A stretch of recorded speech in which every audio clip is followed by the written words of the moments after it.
Hello and welcome to Shri Ram IAS. आज के video में डिस्कशन करेंगे किस चीज़ के बारे में, इनइक्वालिटी, ग्रोथ और ओलिगार्की का आपस में इंटरलिंकेज क्या है। यूपीएससी की नज़र में ये टॉपिक बहुत ज़्यादा इंपॉर्टेंट है बिकॉज इनइक्वालिटी, पॉवर्टी एक ऐसा थीम है जो बार बार पूछा जाता है मेंस में। Now you need to understand that जो थियरी हमने सुनी थी स्टार्टिंग में इकोनॉमी के, that there is an effect of trickle down theory, और जो हमें बहुत सारे कर्व्स बताते हैं, whether that is Lorenz curve, whether that is the Phillips curve, ये सब कर्व्स हमें ये बताते हैं दैट एक टाइम पे चीज़ें और एक टाइम पे इनइक्वालिटी बढ़ती है और उसके बाद ये इनइक्वालिटी जो है एक लाइन पे आ जाती है और उसके बाद इक्वालिटी आ जाती है सोसाइटी में। But you need to understand that how much should we wait for this thing to happen, this trickle down effect कब तक ये पहुंचेगा और हर एक के पास और हमारे यहाँ इगैलिटेरियन सोसाइटी आ जाएगी। Now, जब हम स्टेट के डिस्कशन की बात करते हैं तो ये भी सामने आता है दैट स्टेट का रोल कितना रहना चाहिए। अगर कैपिटलिस्ट सोसाइटी की बात करें तो state should have no role in market, while as if we talk about the socialist societies it should be whole ownership of state or in all the resources of production। अब problem ये है कि हमने ये समझ लिया that अगर growth हो रही है तो इसका मतलब इक्वालिटी भी हो जाएगी और इनइक्वालिटी जो अभी है इसको थोड़ा सा नेग्लेक्ट कर लेते हैं। This has been the paradigm and this has been the largely believed myth. In this video we will break all those myths about equality, growth and inequality. We will also discuss multiple other articles. If you see, there was one main article which inspired today's video, and this was written by Pratap Bhanu Mehta ji. He talks about that equality is not the enemy of growth. हमें growth के लिए हमारा जो एक friend है, एक दोस्त है, वो है इक्वालिटी। अगर हर एक इंसान इक्वल होगा, अगर हर एक इंसान एक्चुअल माने में समान होगा, असमानता खत्म हो जाएगी सोसाइटी में, तब जाके we will witness what, equality, we will witness more growth. But the enemy of equality, the enemy of growth is oligarchy. What is oligarchy? Last time UPSC ने एक क्वेश्चन भी पूछा था अबाउट दीज टर्म्स प्रीलिम्स में। Plutocracy, technocracy, oligarchy were some of the terms which were used in that question. Prelims में जो question आया था उस क्वेश्चन में ये बोला गया था और पूछा गया था कि अगर एक ग्रुप, पर्टिकुलर ग्रुप जो है कंट्रोल करता है स्टेट के पावर को, इफ दैट ग्रुप हैज और that group is concentrated of those individuals who exercise power or who influence power in entire state, whether that is political or economic power, that is known as oligarchy.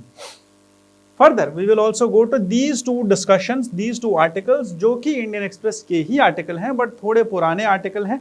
ये मैंने इसलिए लिखे ताकि हमारा topic जो है वो कंसाइज वे में इसी साल के 2025 की टॉपिक्स है, बट ये हमारा टोटल होलिस्टिक मैनर में कवर हो जाए ये टॉपिक अबाउट इनइक्वालिटी। हम इस टॉपिक में जाने से पहले बस आपको इतना बताना चाहते हैं दैट श्री राम साईएस आप सबके लिए मेंटोरशिप प्रोवाइड करता है, वो भी फ्री।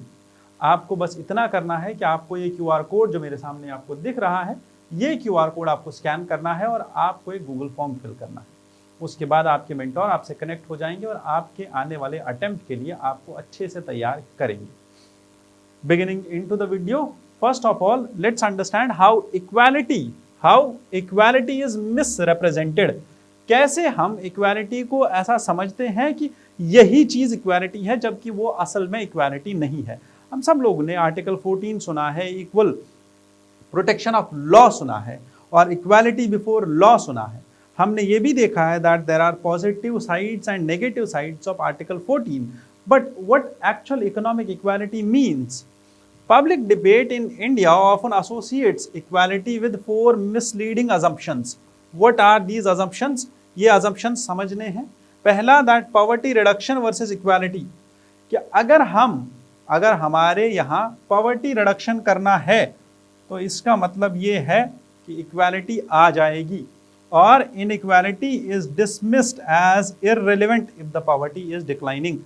तो हम ये समझते हैं कि अगर पावर्टी लाइन से हम लोगों को बाहर ला रहे हैं, जैसे पिछले 10-15 साल में ऐसा बोला जा रहा है, 2015 से लेकर आज तक हमने 75 मिलियन लोगों को, 175 मिलियन लोगों को, 180 मिलियन लोगों को पावर्टी लाइन से बाहर निकाला। Even COVID-19 pushed a lot of people below the poverty line also because of the out of pocket expenditure. Enemy of entrepreneurship, we also usually think कि अगर ऐसा होता है, अगर इक्वालिटी के ऊपर हम ज़्यादा ध्यान दें, अगर हम ये समझें कि हर एक इंसान को समान तरीके का इनकम का सोर्स होना चाहिए, हर एक इंसान के पास यूनिवर्सल बेसिक इनकम होनी चाहिए, हर एक इंसान इक्वल होना चाहिए, तो इसका मतलब ये है हम एंटरप्रेन्योरशिप को खत्म कर रहे हैं। मतलब क्या है इस चीज़ का कि जो लोग बिजनेस कर रहे हैं वो एक्चुअल में they are driven by profit.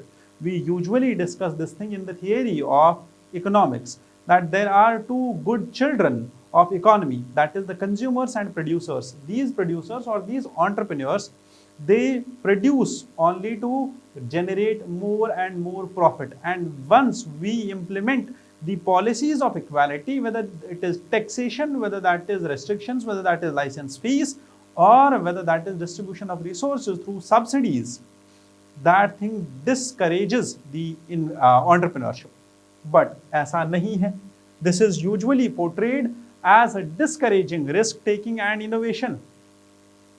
State overreach, कि अगर ब्यूरोक्रेसी और या ब्यूरोक्रेसी से रिलेटेड कोई भी कंट्रोल, कोई लाइसेंस हम इम्प्लीमेंट करते हैं, कोई नया लॉ लेके आते हैं, तो ऐसा लगता है कि स्टेट जो है वो पूरी तरह से इन इंडस्ट्रीज को, इंटरप्राइजेस को ख़त्म करना चाहता है, बट ऐसा नहीं है।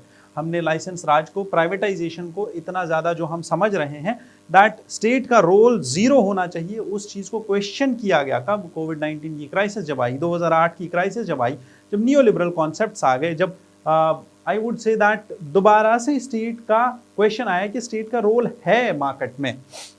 Resentful socialism, this socialism is framed as leveling down and motivated by envy. It is said that socialists जो हैं वो इसलिए लड़ रहे हैं because they have an envy towards capitalists. उनको ऐसा लगता है कैपिटलिस्ट ने प्रॉफिट कमा लिया तो इसलिए वो लड़ रहे हैं, नहीं, इनको रोको, प्रॉफिट नहीं कमाने दो, सब में इक्वल डिस्ट्रीब्यूशन करो, टैक्स लगाओ, उनसे पैसा लेके सब में डिस्ट्रीब्यूट करो, but this is not equality. These are some of the assumptions which are misrepresented as equality. What equality actually means? There is a difference between poverty reduction and equality, because we will be going through now all of these four dimensions: poverty reduction, the entrepreneurship, state overreach and resentful socialism. हम ये चारों चीजों को थोड़ा सा और explain करने वाले हैं. First of all, high inequality actually weakens the poverty reducing impacts of growth. क्योंकि अगर इनइक्वालिटी होगी तो इसका मतलब ये है पावर्टी रिडक्शन जो है वो कम हो जाएगी, चाहे आप जितने भी मेजर्स ले लो. अगर पहले से ही इनइक्वालिटी है, if there is high inequality in the distribution of resources, if there is zamindari system, one person is having whole of the zameen and this group of zamindars is exercising total power. अब आप उन pageants के लिए कितने भी laws लेके आओ, उनके पास रिसोर्सेस ही नहीं है तो लॉज का क्या करेंगे? Thereby, concentrated income gains mean headline growth delivers limited benefits to the poor. जो आपको ग्रोथ दिख रही है कि हमारी इकोनॉमी 20%, 10%, 8% से ग्रो कर रही है, इसका इंपैक्ट बस वो कॉन्सेंट्रेटेड ग्रुप पे है. वो लोग असल में ग्रो कर रहे हैं, लोअर लेवल पे, ग्राउंड लेवल पे हर एक इंसान ग्रो नहीं कर रहा है. Thereby, unequal societies are actually problematic. क्यों? क्योंकि अनइक्वल सोसाइटीज में इन्वेस्टमेंट नहीं होती है. जब इन्वेस्टमेंट नहीं होगी किसमें? हेल्थ और सैनिटेशन में, एजुकेशन और स्किल्स में और सोशल प्रोटेक्शन में. अगर ऐसा होगा तभी जाके मैल न्यूट्रिशन होगा, लर्निंग डेफिसिट होगा और जॉब प्रिकैसिटी होगी, उसके साथ साथ स्टैग्नेशन आएगी. Now there will be low demographic dividend and there will be this low demographic dividend will hamper the entire economy of nation. Growth paradox की अगर बात करें तो यूजुअली हम समझते हैं कि अगर कोई इकोनॉमी है जहां पे इनइक्वालिटी ज़्यादा है, एक्सट्रीम इनइक्वालिटी है, इसकी वजह से क्या होगा? जो कंजप्शन है वो डिक्रीज हो जाएगा. If consumption is decreasing means जो प्रोड्यूसर्स थे वो तो प्रोड्यूस कर रहे हैं, बट हम डिमांड क्रिएट नहीं कर रहे हैं, हम कंज्यूम नहीं कर रहे हैं. If there is less consumption it means there is less demand, and if there is less demand you will witness there will be reduced investment. Because अगर मार्केट में डिमांड नहीं है तो मैं प्रोड्यूस क्यों करूंगा और किसके लिए करूंगा। अगर मैं प्रोडक्शन रोक देता हूं तो इसका मतलब ये है मेरी फैक्ट्री में जो एम्प्लॉय है वो मेरा बर्डन बन चुका है, अब मैं उसको ले ऑफ करूंगा। Now there will be more unemployment, जो ही अनएम्प्लॉयमेंट बढ़ेगी there will be stagnation in economy. Once there will be stagnation in economy there will be stagflation and unemployment and the inflation both. First my economy will stop and there will be inflation also. Lastly, if there is extreme inequality in a society, you will witness human capital gap. That is, आपके जो humans होंगे, आपका जो demography होगा, उनमें skills नहीं होंगे, उनमें एजुकेशन नहीं होगी, वो एक ऐसी प्रॉब्लम से जूझ रहे होंगे जहां पे मॉल न्यूट्रिशन होगा, जहां पे वो इफेक्टिवली इकोनॉमी में पार्टिसिपेट नहीं कर पाएंगे। इक्वालिटी और एंटरप्रेन्योरशिप की बात करें, जो कि हमारा तीसरा क्वेश्चन था, ये दूसरा क्वेश्चन था।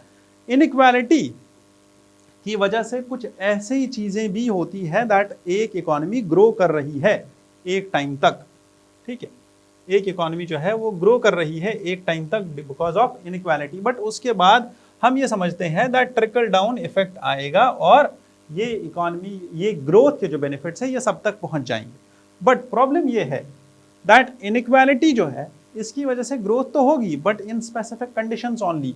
हाउएवर वेल्थ कॉन्सेंट्रेशन जब होगा, it will enable the political capture and will produce regulatory bias। क्यों ऐसा होगा?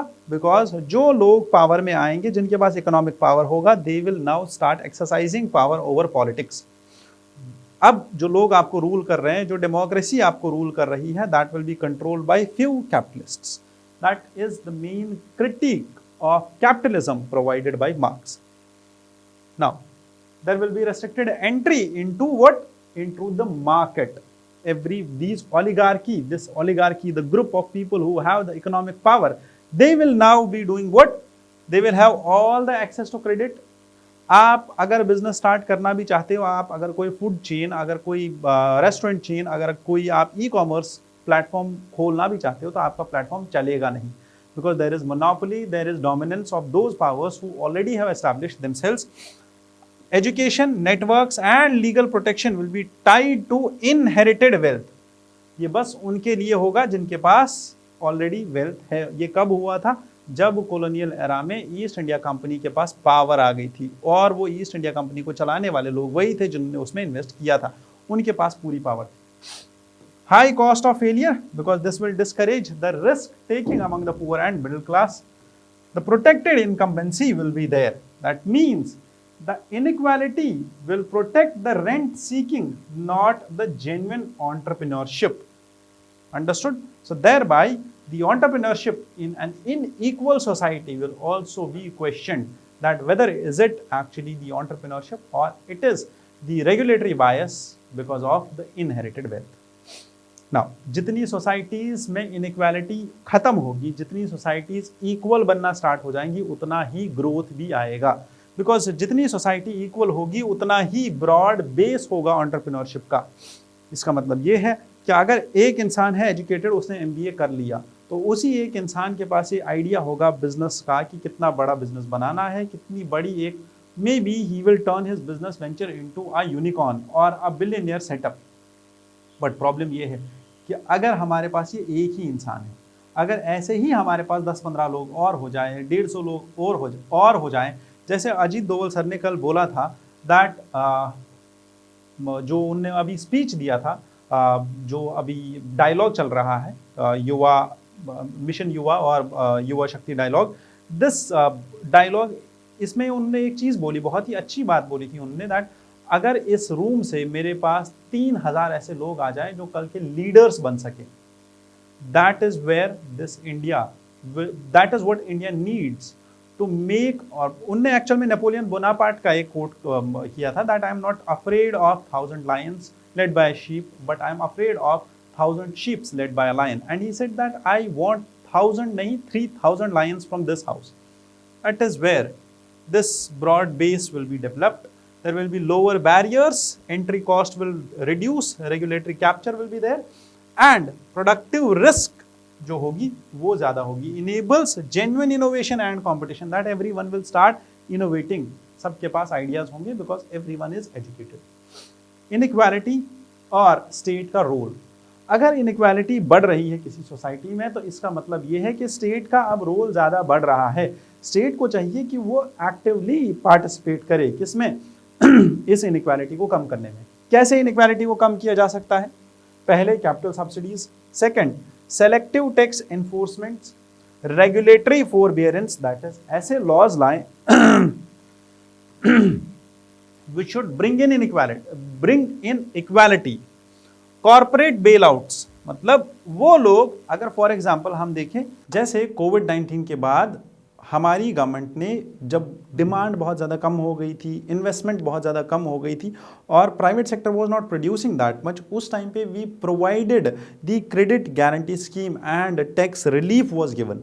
Why? Because in order to survive the domestic industry. Understood? Further हमें यह भी याद रखना होगा that universal provisioning does usually reduce the discretion, that is public health और education, basic services for all and limited corruption and capture.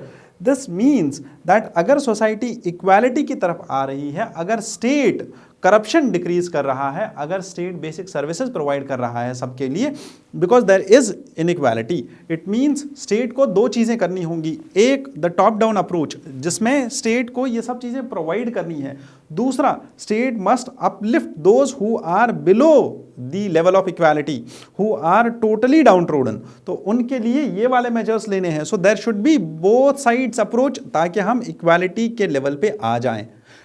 Bottom up approach भी होना चाहिए और टॉप डाउन अप्रोच भी होना चाहिए, दोनों। Understood? Now oligarchy not equality threatens growth. Why oligarchy threatens growth? Because मैंने ऑलरेडी ये आपको बता दिया कि इस चीज़ की वजह से डेमोक्रेटिक वॉइस जो है वो दब जाती है, सब लोग की सुनी नहीं जाती है।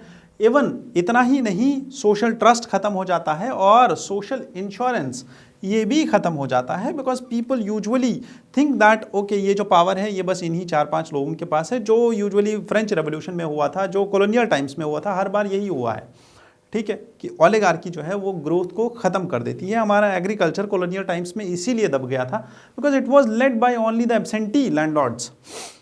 Now, one more aspect of this discussion would be gender justice from the constitutional promise, because constitution provides us gender equality. Not only this, constitution also provides for gender equity and women's empowerment. कैसे? अगर आप देखें article 14 equality before law, article 15 clause 1 and 3 provides for prohibition of discrimination on the basis of sex and ensures that there should be special provisions taken for women. Article 21 gives life and liberty, privacy and autonomy of everyone. Article 16 provides for public employment and equal opportunities in public employment. Article 39D provides for equal pay for equal work. Article 42 provides for maternity relief and renunciation. 51AE provides that we all have this duty to renunciate the derogatory practices against women and all those vulnerable sections of the society. Now ये तो हमारे constitution के रहे provisions. इसके साथ साथ हमने कुछ अमेंडमेंट्स लाई, जैसे 73rd कॉन्स्टिट्यूशनल अमेंडमेंट एक्ट, वो इसलिए लाया गया था ताकि वुमेन जो है वो पार्टिसिपेशन कर पाए, कहाँ पे? पंचायती राज इंस्टीट्यूशंस में। वहाँ पे 1/3 रिप्रेजेंटेशन दे दिया वुमेन को, जिसको अपहेल्ड भी किया सुप्रीम कोर्ट ने in the state of Rajasthan versus Union of India case. इसका रिजल्ट ये रहा that lakhs of women participated actually in Panchayati Raj institutions. However, there are limitations to it. Even the recently passed Women Reservation Act 2023 is yet to be implemented. Representation exists there, but empowerment remains uneven. And ये चीज़ हमने देखी थी इससे पहले भी, that gender equality index जो आता है उस के ऊपर भी हमने देखा था that how much inequality lies in the political sphere of India's women, that political representation of Indian women is far less. Supreme Court ने कुछ वर्डिक्ट्स दिए हैं और ये केसेस आपको याद रखने हैं ताकि आप अपने मीन्स में इनको कोट कर पाओ। पहला केस हमारा है Air India versus Nargesh Mirza case. इसमें supreme court struck down the discriminatory service rules for air hostesses. Second was McKinnon McKenzie versus Audrey DaCosta case, in which it was given that equal pay for equal work is a constitutional mandate. Remember, Babita Puniya versus Union of India case, इसमें recently Supreme Court ने बोला था that there should be a permanent commission for women army officers. Not only this, in more such cases, in more such I would say verdicts from Supreme Court, first and the most important one was about these property rights. Property rights में क्या बोला? Mary Roy versus State of Kerala applied the Indian succession, that is to Christian women. First of all remember that inheritance में सबसे ज़्यादा जो discrimination होता है वो इनके साथ होता है, घर की बेटियों के साथ. उनको प्रॉपर्टी का राइट नहीं मिलता, उनको प्रॉपर्टी में इक्वल हिस्सा नहीं मिलता है, जिसकी वजह से फैमिली में डिस्प्यूट्स काफ़ी ज़्यादा चल रहे होते हैं. Even the Indian succession act was applied to Christian women also. In this case, Mary Roy versus state of Kerala case, Vineeta Sharma versus Rakesh Sharma, this case made daughters equal co-partners. What does this mean? That is, daughters have equal rights to the property in inheritance. In actual social reality, we do have, or women are pressured to give up their this property because of the family harmony जो मैंने अभी बोला. Religious freedom versus equality. In the India Young Lawyers Association versus State of Kerala case, it allowed women of all the ages into Sabarimala temple, and this was a landmark judgment by Supreme Court, जिसमें Supreme Court ने allow किया women को into as the entry to Sabarimala, and this verdict was based on the provisions of untouchability, that we should not practice untouchability, we should not have any derogatory practice with respect to women. Violence, bodily autonomy and reproductive rights, ये भी supreme Court ने upheld किए हैं women के, और यहाँ पे भी जेंडर इक्वालिटी आई है.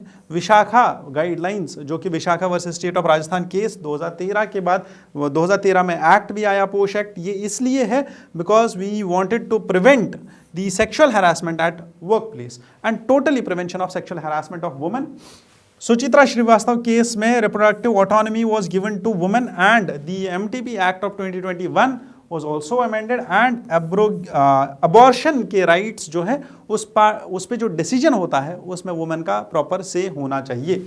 Joseph Shine versus Union of India case, this struck down the adultery law and women is not husbands property. ये चीज क्लियरली बताई थी सुप्रीम कोर्ट ने. Now, at the end, we should understand that we need to bridge the gaps. जैसे हमारे गांधी जी ने बोला था that it is not just Swaraj और सत्याग्रह is related to political struggle, बल्कि स्वराज और सत्याग्रह is related to women empowerment. और उनने इस चीज़ को क्लियरली दिखाया भी था जब उनने अलाउ किया mass participation, women participation into the Indian freedom struggle. With this, I conclude today's video. I wish you all the best. Thank you for being here. Jai Hind.